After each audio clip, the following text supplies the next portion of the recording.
Muy buenas noches, mi nombre es Vicky Quinn. Bienvenidos a nuestro flash pedagógico. Hoy tenemos un tema interesante, la sistematización de experiencias. Desde las posturas de la doctora Guizo se abordará el tema de las prácticas como generadoras de saber. Nuestras invitadas esta noche, la doctora Alfreda Guizo, docente e investigadora, coordinadora del Laboratorio Universitario de Estudios Sociales de la Fundación Universitaria Luis Amigó, docente a cargo de los cursos de investigación social y pedagogía de la Facultad de Ciencias Sociales y Humanas en la Universidad de Antioquia, consultora del Instituto Paulo Freire de San Pablo, Brasil y miembro del programa de sistematización de la CEAL. La docente Franci López, licenciada en Educación Física, Deporte y Recreación, especialista en Pedagogía, docente de aula de básica primaria de la reconocida institución educativa Escuela Normal Superior de Ibagué, autora de varios artículos de deportes con enfoque pedagógico, que hemos podido conocer gracias a su blog Educando Ando.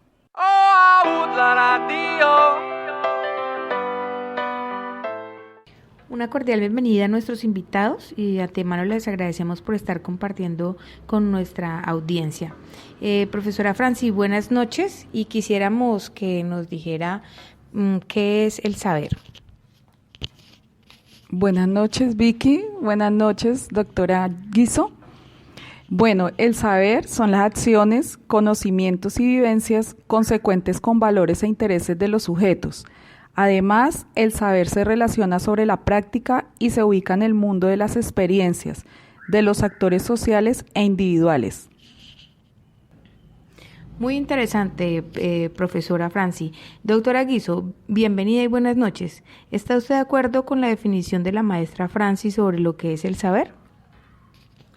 Muy buenas noches, Vicky Quinn. Gracias por su amable invitación a tan prestigioso programa radial. Maestra Franci López, muchas gracias por compartir este escenario pedagógico conmigo. Por supuesto que estoy de acuerdo con lo que explica la maestra Franci acerca de lo que es el saber. Solo me queda añadir que este se construye en la interrogación crítica de la experiencia, es decir, el saber se hace en el día a día, mediado por la pregunta sobre el qué hacer. Por otro lado, doctora Guizo, y siguiendo la lógica de su texto, ¿nos podría definir qué es la práctica? Claro, inicialmente tengo que decir que la práctica es la unión entre acción, conocimiento y vivencias.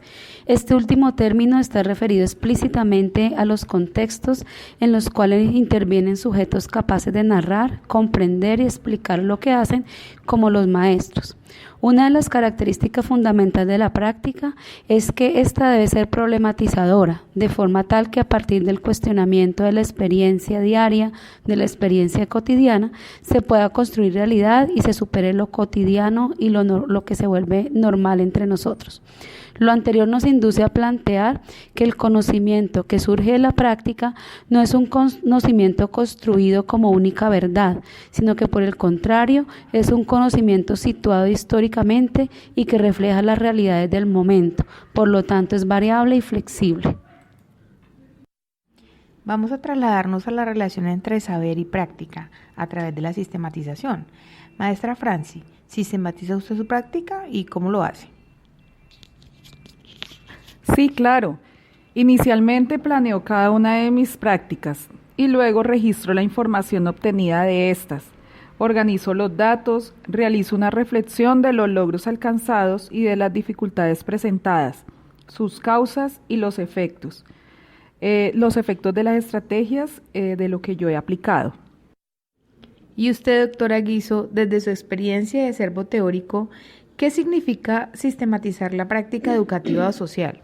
La sistematización la he definido como un tipo de reflexión sobre la práctica social educativa, con la intención de superar lo abstracto y lo particular, y más bien dar sentido y valor al quehacer, de forma tal que éste se vuelva más pertinente respecto al contexto y sus necesidades.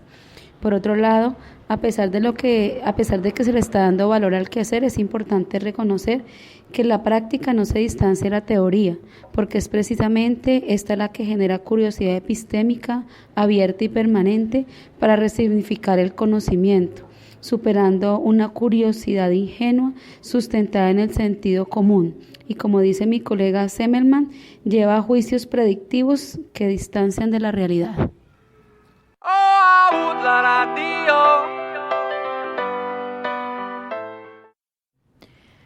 Doctora Guiso, ¿quiénes, cómo y para qué se sistematiza la práctica educativa? Bien, Vicky. Empezamos por definir que quienes sistematizan la práctica educativa son aquellos docentes, asesores pedagógicos, directivos y todas las personas relacionadas con el campo educativo que nos consideramos críticos de la realidad educativa y que pensamos que a partir de nuestras reflexiones y de nuestras prácticas individuales o colectivas podemos aportar a la transformación de la educación y de la sociedad misma. Con respecto al segundo interrogante de cómo se sistematizan las prácticas, es una acción que debe tener rigor metódico que permita responder preguntas como por ejemplo ¿qué hago? ¿Por qué lo hago? ¿Para qué lo hago? ¿Con quiénes desarrollo mi práctica? Entre otros cuestionamientos. Esta acción ha de convertirse en un hábito para generar conocimiento. Y si usted me preguntara que cuál sería la ruta o el ciclo o las partes de esa sistematización, podría aproximarme a algunos elementos de ella diciendo que primero habría que elegir la práctica y los ejes de análisis. En segundo lugar, reconstruir la práctica a partir de la interpretación de la misma. En tercer lugar, conceptualizar y definir el aprendizaje y los conocimientos que quiero sistematizar. Luego, identificar las líneas de acción y por último, elaborar la propuesta de intervención para hacer la sistematización de la práctica. Esto se muestra en un efecto cíclico, es decir, que cuando yo elaboro la propuesta, pues encuentro nuevos intereses de análisis de la práctica y vuelvo a iniciar.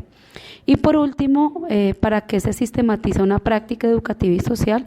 Pues en concreción es para evidenciar, explicar, comprender críticamente, intercambiar, compartir aprendizajes comunicables, comprender lo que aún no se conoce, anunciar lo novedoso, develar y comprender críticamente los sujetos que participan de las prácticas educativas y sociales. Todo lo anterior implica la lectura de las realidades complejas en las que se movilizan los sujetos que participan o se involucran en las prácticas educativas y sociales, así como la resignificación de las teorías del conocimiento instauradas diacrónicamente, con el fin de superar la racionalidad técnica en la cual ha caído la construcción de saber, pues este es un acto humano cambiante, por lo tanto no podemos restringirnos a unas condiciones que nos den curricularmente de manera externa a los agentes educativos, sino más bien trasladarnos a un interés práctico, a un interés emancipatorio, como también ha sido asumido por algunos autores como Habermas o como Gronti. Entonces, doctora Guiso, si no tenemos fundamento teórico, ¿no hay sistematización? Bien, maestra Franci, me agrada mucho poder hacer discusiones de este nivel con maestros como usted. Realmente no es tanto que no haya sistematización, sino hay teoría. Es claro que las prácticas de nosotros los maestros, de los agentes pedagógicos, no pueden estar sustentadas solamente en la práctica misma, en la experiencia de cada día, sino que debe haber un sustento teórico. Yo más bien trasladaría su cuestionamiento a definir qué características deben tener esos sujetos que hacen prácticas sistematizadas.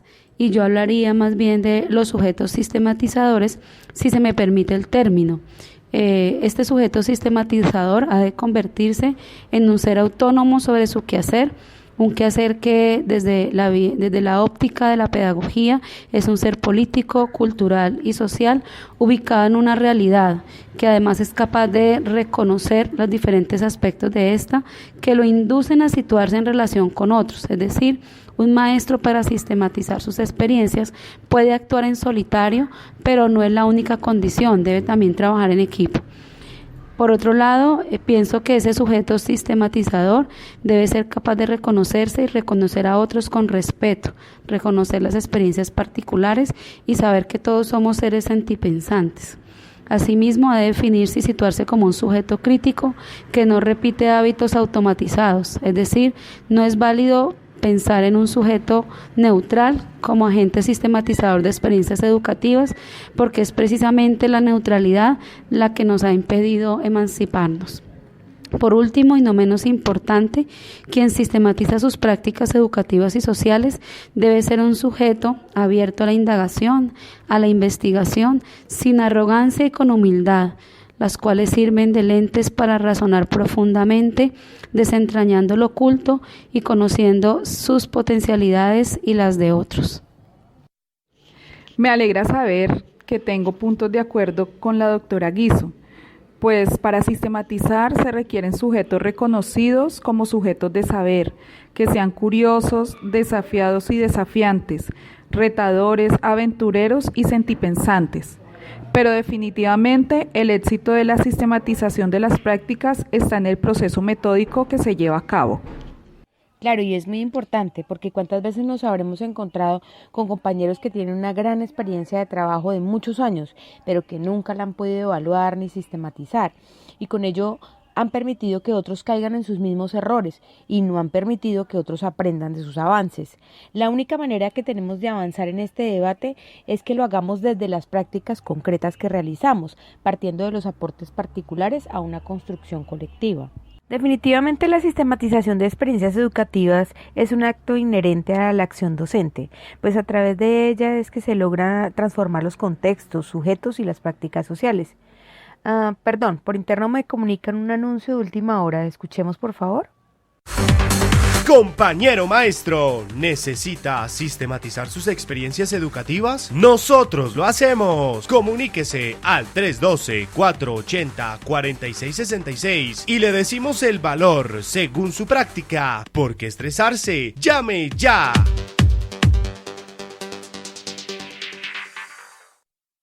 Bueno, el tiempo nos apremia.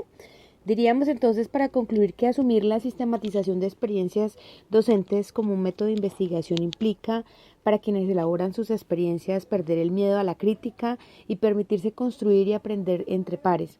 También significa reconocer que la sistematización de experiencias contribuye a la formación docente, evidenciando su sentido transformador, logrando una toma de conciencia en relación a lo que se hace y lo que se plantea. Le damos los agradecimientos a nuestras invitadas por su participación en el día de hoy. Bueno, muchas gracias Vicky por la invitación.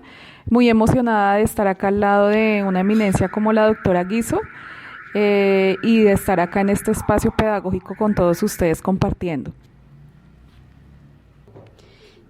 Inicialmente quiero agradecer a la maestra Franci López por haberme permitido compartir las ideas y las experiencias en este escenario tan importante para todos los maestros y todos aquellos quienes amamos el acto educativo.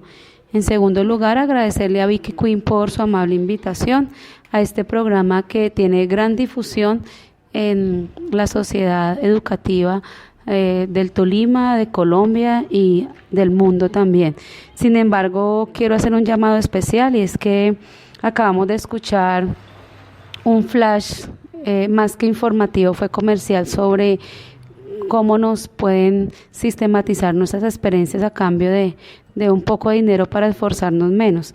De verdad quiero invitarlos de manera muy respetuosa a que no dejen de distraer su acción pedagógica por una acción mercantilista. La sistematización de las experiencias educativas son una responsabilidad del maestro, por lo tanto nadie más puede hablar de lo que cada uno de nosotros hacemos sino nosotros mismos. Entonces este anuncio no es más sino parte de las cortinas comerciales del noticiero y ojalá no les haya permeado mucho su intención de no interesarse por sistematizar las acciones tan importantes que en el día a día transcurren en su aula de clase y fuera de ella. Un abrazo para todos, me alegró estar aquí y espero tener una nueva oportunidad para tratar otros temas de interés en el ámbito de la pedagogía. Gracias a todos y hasta una próxima oportunidad. Oh, I would like